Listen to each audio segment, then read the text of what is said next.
दिल्ली में तो जो पार्टी की लाइन होती है उस पर चर्चा होती है। वहाँ तो प्रदेश नेतृत्व और राष्ट्रीय नेतृत्व को क्या तय करना है, आगे का क्या रणनीति बनानी है, क्या उनको दिशा निर्देशन देना है स्टेट को, वो सब उस पर चर्चा होती है।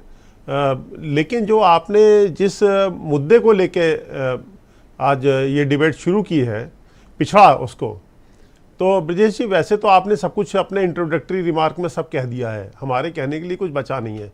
लेकिन हाँ, इतना हम जरूर कहेंगे कि तो मेरे ऑब्जर्वेशन से आप सहमत हैं? मतलब बिल्कुल, आपने बिल्कुल सही कहा है। और नोट किया जाए बीजेपी के लीडर की बात। विपक्ष को समझ लेना चाहिए आपको भी समझ आपकी क्रिटिकल एनालिसिस सुनिए, आपकी जो क्रिटिकल एनालिसिस है बीजेपी को लेकर और विपक्ष को लेकर, और आपने बिल्कुल स्पष्ट कहा कि पिछड़ा वर्ग भारतीय जनता पार्टी के साथ है। मेरी एक जिज्ञासा को शांत करो। हाँ जी जी जी, पिछड़ा वर्ग प्रदेश, राजस्थान, छत्तीसगढ़, एक सवाल कर लें जी जी जी, इतने हाई प्रोफाइल चुनाव हो रहे हैं, आपके पास, आपके लीडर्स के पास एक एक सेकंड कीमती है जी। तो ये 2 दिन पूरा चुनाव पॉज करके पूरा लीडरशिप ये यूपी में ओबीसी को कैसे जोड़ें? ये क्यों ऐसा है? जी, वो 5 स्टेट का इलेक्शन भी देख रहे हैं और जो रणनीति तय करनी है उस पर भी चर्चा करते हैं। देखिए, बीजेपी का जो नेतृत्व है वो 24/7 काम करता है।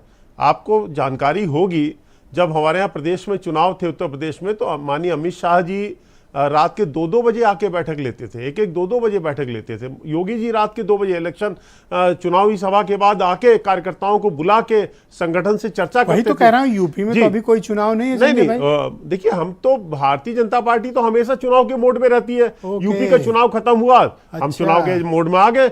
लेकिन हम जो मेन बात कहना चाहते हैं ब्रजेश जी, देखिए, विपक्ष के पास कोई मुद्दा नहीं है। विपक्ष अब लगा है हिंदू वोट बैंक को तोड़ने के लिए, और इसमें दो राय नहीं है। क्या क्या हिंदू वोट बैंक? जी बिल्कुल, हम स्पष्ट कह रहे हैं आज आपके चैनल पे, शायद मैं नोट कर रहा हूं, बड़ी इंटरेस्टिंग बात। बिल्कुल बिल्कुल, हम आपको आपके सामने रखते। देखिए, भारतीय जनता पार्टी का तो आप जानते हैं हिंदुत्व हमारा मेन एजेंडा है। बिल्कुल, और हिंदू वोट बैंक के आधार पर ही, इन मेजॉरिटी हिंदू वोट बैंक के आधार पर ही आज मोदी जी केंद्र में है और योगी जी हैं। इसमें तो कोई आप ये ओबीसी और ये हमें बात पूरी करने दीजिए, हमें पूरी बात करने दीजिए। उसमें पिछड़ा, दलित, सवर्ण, हाँ, एक हम अपनी तरफ से करेक्शन लगाना चाहेंगे। आपने कहा 15% सवर्ण, शायद हमारे हिसाब से सवर्ण 18 से 20% है। चलो मान लेते हैं, जी जी, तो कोई प्रॉब्लम। लेकिन उसके विपरीत कांग्रेस का जो जोर है, वो जो मोहब्बत की दुकान खोली है, उस मोहब्बत की दुकान में हिंदुओं के लिए तो कोई स्थान नहीं है।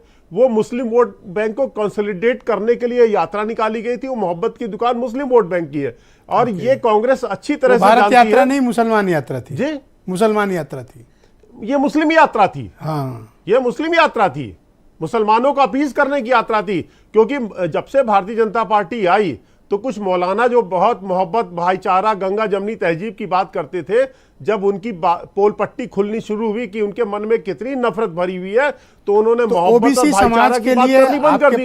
और वो राजीव गांधी जी ने वो उस एजेंडे को उठाया कि आप चिंता मत करिए, हम यात्रा लेके निकलते हैं मोहब्बत की। अब इसमें जो खेल है उसमें यह है कि भाई हिंदू तोड़ो और मुस्लिम जोड़ो और सत्ता की मलाई खाओ।